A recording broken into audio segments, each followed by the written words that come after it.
The world of entertainment used to be dictated a lot more by dollar signs. And by dollar signs, I of course mean the consumers who actually pay for the entertainment. Whether it's movies, music, video games, sports, it doesn't matter. You had people that had a creative vision and want to make things, and that's great. And you should have integrity to what your creative vision is. But at the same time, you should also realize that what is enabling you to do this as your job, as your career, and to continue making things with your creative vision is the people who pay to see it, the people who pay to consume it. And we're in this weird stage at this point where that is almost completely ignored by many industries. They just don't care anymore. They only want to push an agenda, a set of ideals, or for some reason have some kind of like gotcha moment on the consumer. Instead of just going, look, I want to make this. And do people like it? No. Okay, well that didn't work very well. Is there a way I can make something that sticks to my creative vision, but is also going to be successful in the market? Game developers are probably some of the worst, absolute worst in the current world at trying to get one over on the consumers for whatever reason. Now, obviously, I feel like the more nerdy endeavors, I suppose, are more prone to like wokeness and these types of things, and trying to use the entertainment to push an agenda or use the entertainment to get back at people for some reason instead of using it to entertain people. And so I guess it does actually kind of make sense that video games are so liable to be this way. And you see it in social media. Social media is such a great thing and has been for a long time. But at the same time, it's really, really terrible because it puts those people like directly in front of their audience. And of course, like I said, it's like a double-edged sword all the time. Like I said, that may be a good thing in a lot of senses. It's kind of cool to be able to connect with people that you never really would have had the opportunity to before. You know, whether it's your favorite movie star or your favorite star quarterback or a singer, there's always that like opportunity for interaction. However, at the same time, it kind of brings people to the forefront that weren't before. So let's say like game developers. These were people that were previously, they worked at a studio, they made something cool. You saw their name in a booklet or in the credits, and maybe occasionally you saw a photo of them from an interview or a clip, from an interview, something like that. But overall, social media has created more exposure than is really necessary. And it makes them feel like they can just constantly backtalk and be condescending toward those who would purchase their product. And sometimes it's products that were once really great. But then as they've run their course and things have changed and people go, I don't like this. And, Halo, for instance, has been a big problem in this area. People will push back on the new product and say, this isn't what we expect of you. This isn't what we like. This isn't why we buy this product. And then they get all pissy and say, so don't buy it. And then people don't. And then they ask why their thing is failing. And so we're seeing this a lot. I saw on Twitter, it's where a lot of these takes come from, as interactions I see on Twitter, where somebody was saying, more game developers need to start calling out the gamers and calling out their fans and such. And it's like, why? What does that accomplish except for like remove yourself from the market? And then, if you don't want a job, if you don't want to continue doing what you do, then just say so. But making this stink and giving this like bad image to the industry and to other people who operate in it, there's this growing divide that like when will it heal? Because in the past, back in like say the early 80s, when you had like the great video game crash of the 80s, it was the market was flooded with bad products and overpriced products, and people stopped buying into it. But now it's such a massive industry, it's so hard to actually get away from it in any kind of way.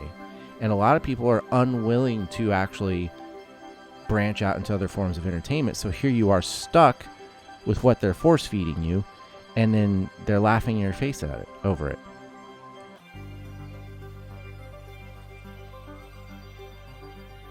So the LA Rams and LA Chargers are actually pretty storied franchises.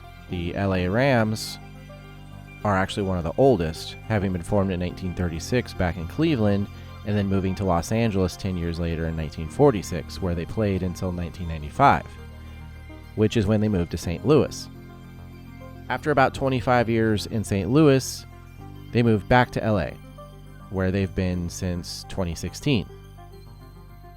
The LA Chargers were actually originally formed in LA as well, then moved to San Diego and were there for 50 plus years. They're an old AFL team, and they've been to the Super Bowl, had some really great, runs with, playoff appearances and great quarterbacks. And they also moved back to LA a year after the Rams did. I believe it was 2017.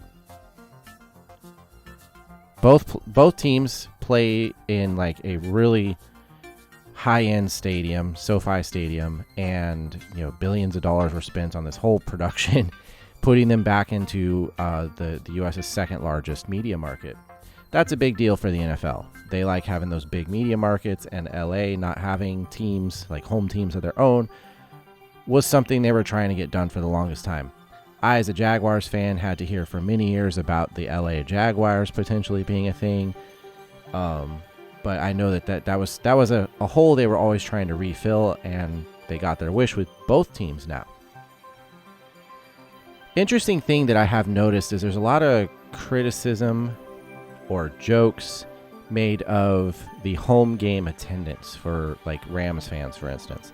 Chargers fans, I find this interesting. I'm not actually trying to be critical of either franchise or their fan bases, but what I have noticed watching over the years is it does seem like there are more Chargers fans that show up for home games. Like it's a better home crowd for the Chargers right now than the Rams receive, which is kind of crazy because of, again, the long history the Rams had in LA, and that they were actually there before the Chargers ever existed.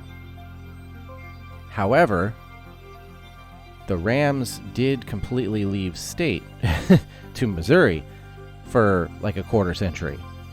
And in that time, there was still the San Diego Chargers, obviously further south in a different part of the state, but still there in the state. So you probably had Southern California fans in the LA area who were Chargers fans, because the other two California teams were up north in the Bay Area. So to me, it kind of makes sense that when both teams return, the Chargers probably have a little bit stronger of a fan base there, and because their team was always in Southern California, whereas the Rams had gone off to another state on the other side of the country.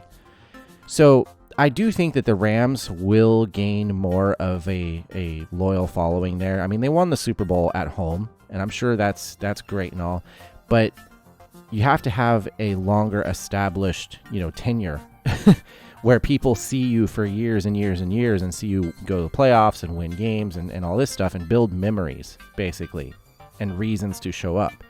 So for now, yes, it does appear that the LA Rams will play a lot of home games with a lot of visiting fans, but I do think the potential's there. They are the LA Rams. They're not going anywhere anytime soon. They spent a lot of money to have them there.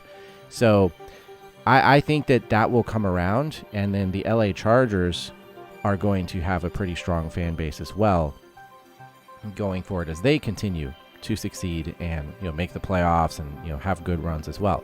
So I just find it interesting how we like to critique other teams' fan bases. I'm a Jacksonville fan, so I got to hear this for the longest time, but I'm like in that case, you had to look at the struggles that the team was going through, that the economy was going through, and the ownership and all that sort of thing, and see maybe that was a good thing. Because sometimes I've talked about in previous segments, you have to have people willing to walk away from something and say, I'm not spending my money on it, sometimes if you want it to improve.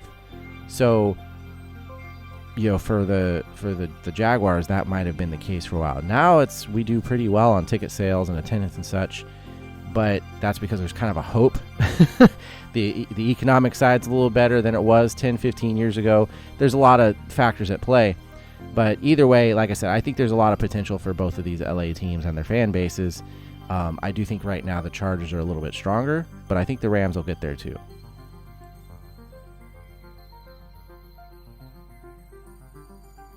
Well, it is officially that time of year. Obviously, Thanksgiving was just a few days ago. Halloween was obviously a month ago, so I still think of that as part of the holiday season, and for a lot of us, that's the best of them. But typically, when you get to Thanksgiving and you hit Black Friday and all that sort of thing, this whole shopping season just takes off. People are out and about more, traveling, making plans, having parties, going out to eat, all these different things. And as someone who works in the service industry, we start to see a pickup for sure. And it's a combination of things. Like we have a pretty good economy here in Florida. We have a lot of tourism, so that's going to be big during the holidays for sure. But there's the combination of the holidays. The economy is decent. We got the travelers and all that. Sports, we've got NFL playoff races heating up. College football bowl season's going to start, here pretty soon. Got all the conference champions and all that kind of stuff. So there's just kind of a lot going on this time of year. I mean, really every year. So I think it's always good to kind of step back and take a breath and go, okay, this is going to be a lot. For me, there's not any traveling involved. I obviously have my family here, but we don't really do a whole lot for the holidays. Like Thanksgiving, I cooked a nice meal for us, but like I said, nobody's going out of state to go to some big party and spend a week somewhere. There's nothing like that going on. But being in the service industry, I know that it's going to hit, and it's good because you make money, but it's also really stressful, and you start dealing with all the things people are expecting because they're out busy, they're out doing things, and they come into your restaurant and they want to have a good time. But like I said, it's going to get busier. It's going to be easy to get frustrated. It's going to be easy to not want to deal with it. But then at the end of the day, you're going to walk out with your money and you're going to be like, okay, that was worth it. But overall, I'm not big in this whole, what are we thankful for and all that kind of stuff. I just kind of want to have that message of remember, it's supposed to be a good time. It's supposed to be a time to enjoy yourselves and the company you keep and the activities you're participating in. If you're getting stressed out, really, if this is nothing but stress and anxiety and such, then you're probably doing it wrong. And I know that there's just the things about life you can't control, but I feel like there's a lot of pressures people put on themselves that are very, very, very unnecessary. And it kind of ruins the whole thing. I can't tell you how many stories I hear from people that they just want this to be over with. And it's this is supposed to be a good time of year. It's supposed to be a time of year where people enjoy things and have a good time and get closer to their family and friends and such. And people put so much emphasis on shopping and spending and gifting, which, there's fun to be had in that, and everybody enjoys gifting and shopping and such. But like I said, it goes so over the top. It becomes so much of a consumerism thing, and people lose sight of what the point is. And like I said, I don't like doing this whole preachy self-help thing. I'm just thinking about it. I'm if you're stressing and you're getting anxiety over all this stuff, then you probably need to step back and take a look and go what am I doing wrong? Something about my approach and how I am viewing this and interacting with the whole scenario, there's probably something wrong because that's not what it's supposed to be about. So everybody just chill out, have a good time out there.